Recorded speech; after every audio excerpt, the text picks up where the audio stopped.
স্তন ক্যান্সার নিয়ে সাধারণের মধ্যে যে সচেতনতার বিষয়টি সেটা কোন পর্যায়ে আছে বলে মনে করছেন আপনি? সাধারণ মানুষের মধ্যে সচেতনতা হয়তো কিছুটা বেড়েছে, বাট আপনি যদি যেটুকু বেড়েছে সেটুকু দিয়ে আসলে ওভারঅল সবাই জানে না, বা যেটুকু হওয়া দরকার।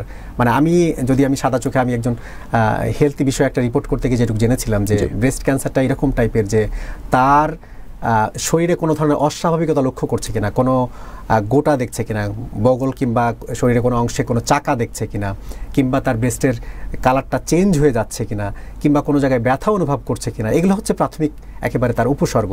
তো এই উপসর্গগুলো সম্পর্কে অনেকে জানেই না। হয়তো তার ব্যথা হচ্ছে, কোনো ডাক্তারের কাছ থেকে ব্যথার একটা ওষুধ কিনে খেয়ে নিচ্ছে, কিংবা ওই যে বললাম যেটা তার ভয়, লজ্জা কিংবা সংকোচ থেকে সে তাকে কাউকে শেয়ার করছে না, ডাক্তারের কাছে যাচ্ছে না। আবার আমাদের সমাজে আরেকটা জিনিস কাজ করে যে আমরা আসলে যে কোনো কিছুতে আগে ঝাড়ফুঁক, কবিরাজি কিংবা হোমিওপ্যাথি ট্রিটমেন্টটা নেই, বিশেষজ্ঞ ডাক্তারের কাছে যাচ্ছি না। তাহলে এই যে গ্যাপগুলো থেকে যাচ্ছে, এই গ্যাপগুলো থাকছে কারণ আমাদের মধ্যে সেই অ্যাওয়ারনেসটা বিল্ড আপ হয়নি যে আমি যে গোটাটা দেখছি, কিংবা আমার যে কালারটা চেঞ্জ হয়ে যাচ্ছে, বোটার কালারটা ডিফারেন্ট হয়ে যাচ্ছে, কিংবা কোনো রস নির্গত হচ্ছে কিনা, এই যে ডিফারেন্ট লক্ষণগুলো আমি জানার পরও আমি বিশেষজ্ঞ ডাক্তারের কাছে যাচ্ছি না।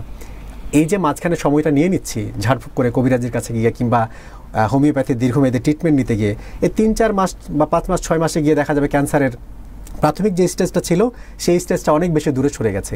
দেখা যাবে সে 3rd স্টেজে চলে আসছে, 4th স্টেজে চলে আসছে, তখন হয়তো অনেক কিছু করার থাকে না। কিন্তু এটা শুরুতেই যদি এটা আইডেন্টিফাই করা হতো, একজন বিশেষজ্ঞ ডাক্তার পরামর্শ দিতেন, শুরুতে যদি কোনো সার্জারির প্রয়োজন হতো উনি সার্জারি করে দিতে পারতেন, প্রাথমিক অবস্থাতেই তার ক্যান্সারের এই জীবাণুটা এতদূর আসতে পারতো না। আচ্ছা, এক্ষেত্রে গণমাধ্যমের ভূমিকা আসলে কতখানি হওয়া উচিত? গণমাধ্যম আসলে তার যথাযথ রোলটা প্লে করতে পারছে কিনা এখানে? গণমাধ্যম বলতে যদি আপনি এটার হেলথ পেজ থাকে, বিভিন্ন হেলথ পেজে কিন্তু এখন আপনি খেয়াল করে দেখবেন পত্রিকা কিংবা টিভিতে হেলথের প্রোগ্রাম রয়েছে, সেই সব প্রোগ্রামগুলোতে সুনির্দিষ্টভাবে এগুলা অনেক সময় বলা হয়। কিন্তু এই গণমাধ্যম অতটা রোল প্লে করতে পারে না। রোল প্লে করতে পারে না এই অর্থে যে ডাক্তার হয়তো একটা প্রোগ্রামে বলছেন, কিন্তু সে সময় কতজন ডাক্তার দেখছেন, মানে কতজন রোগী দেখছেন, কিংবা কতজন নারী দেখছেন, কিংবা যার হয়তো এই প্রবলেমটা ফেস করছে উনি কি আসলে ওনাকে রিচ করতে পারা গেল কিনা, এই গ্যাপ থেকে যাচ্ছে।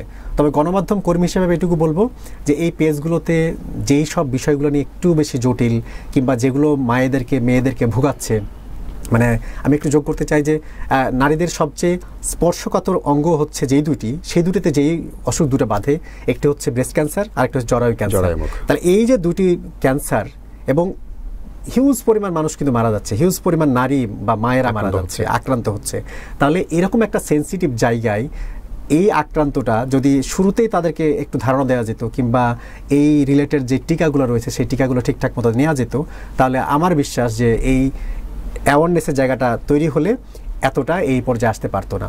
তাই আমি বলবো গণমাধ্যম কর্মী হিসাবে যে একজন গণমাধ্যম কর্মী কিংবা মিডিয়া এই রোলটা প্লে করতে পারে, যেই সব রোগগুলো আসলে মানুষকে বেশি ভোগাচ্ছে সেই সব অসুখগুলো সম্পর্কে মানুষকে সচেতন করার ক্ষেত্রে পেজগুলোতে আরেকটু স্পেস দেয়া, প্রোগ্রামগুলোতে আরেকটু ফোকাস করা, কিংবা একেবারে সরাসরি যেটা যেই মেয়েটা বলতে চাচ্ছে না, বলতে পারছে না, সে যেন টিভিতে ডাক্তারের মুখ থেকে শুনেই বুঝতে পারে যে আমার এই জিনিসটা হয়েছে, আমার ডাক্তারের কাছে যেতে হবে। তাহলে এই প্রোগ্রামগুলোকে একটু বেশি বেশি করে প্রচার করা। আর এখন যেহেতু অনলাইন মিডিয়ার যুগ, ছোট ছোট ক্লিপিং থাকতে পারে, অনেক ক্ষেত্রে অনেক ধরনের প্রচারণা থাকতে পারে যে আপনি স্তন ক্যান্সার হলে কী করবেন, জরায়ুমুখের ক্যান্সার হলে কী করবেন, কী করা উচিত। এখন এই রিলটা বা এই ছোট্ট অংশটা সেই মেয়ের কাছে বা মায়ের কাছে পৌঁছে যেতে পারে, এবং সেই মা বা মেয়ের কাছে পৌঁছে গেলে ওটা দেখে বুঝবে যে আমার ডাক্তারের কাছে যেতে হবে। তখন সে হয়তো এই লজ্জাটা বা সংকোচটা তার কাটানো সম্ভব। এই ক্ষেত্রে গণমাধ্যম গুরুত্বপূর্ণ ভূমিকা পালন করতে পারে। কিন্তু রাষ্ট্র এবং বিভিন্ন প্রতিষ্ঠান, শিক্ষা প্রতিষ্ঠান, ধর্মীয় প্রতিষ্ঠান, মানে এরা আসলে কি ভূমিকা রাখতে পারে, বা তারা আসলে যথাযথ দায়িত্বটা পালন করছে কিনা? কারণ অনেক মানুষই নাগরিকদের আসলে ধর্মীয় ব্যক্তিদের কাছ থেকে ব্যাখ্যাগুলো জানতে চান। তারা মনে করেন যে আসলে এই বিষয়গুলো নিয়ে কেন বাইরে যাব, অনেক সময় পর্দাকে সামনে আনতে চান, অনেক সময় ধর্মীয় বিধিবিধানগুলোকে সামনে আনতে চান। এক্ষেত্রে রাষ্ট্র আরেকটু অগ্রসর হওয়ার সুযোগ আছে কিনা, এবং ধর্মীয় প্রতিষ্ঠান বা অন্যান্য প্রতিষ্ঠান যেগুলো আছে সেগুলো ভূমিকা রাখতে পারে কিনা? অবশ্যই পারে। আমি বলবো যে এখন পর্যন্ত রাষ্ট্র যে ভূমিকাটুকু পালন করছে এটা কোনো ভূমিকাই না। মানে যেই অর্থে মানুষকে অ্যাওয়ারনেস করার দরকার বা অ্যাওয়ারনেস বিল্ড আপ করা দরকার সেটা মোটেও করছে না। হ্যাঁ, কিছু কিছু হাসপাতাল খেয়াল করে দেখবেন তারা হয়তো তাদের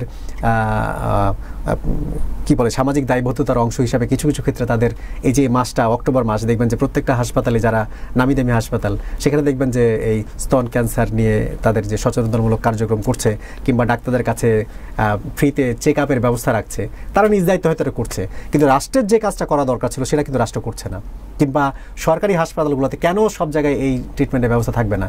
কেন প্রতি মাসেই, এটা তো মানে আমরা যেটুকু শুনেছি যে এটা তো প্রতি মাসের ব্যাপার, যে মেয়েরা প্রতি মাসে যদি তার শরীরটাকে নিজে একটু চেক করে কিংবা নিজের মতো করে দেখে, তাহলে কিন্তু সে নিজেই এটা বুঝতে পারে। তাহলে প্রতি মাসে যদি ডাক্তার 2 মাস 3 মাস পরে সরকারি হাসপাতালগুলোতে অন্তত চেক আপের ব্যবস্থা থাকে, কিংবা এরকম একটা উইং থাকতে পারে যে ধরনের অসুখগুলো আসলে খুব বেশি স্পর্শকাতর কিংবা ক্যান্সারের মতো জীবাণু ছড়াতে পারে, সেগুলোকে 3 মাস 6 মাস পর পর স্ক্রিনিংয়ের ব্যবস্থা থাকে, তাহলে নিঃসন্দেহে এই অসুখগুলো এত বেশি স্প্রেড করতে পারতো না।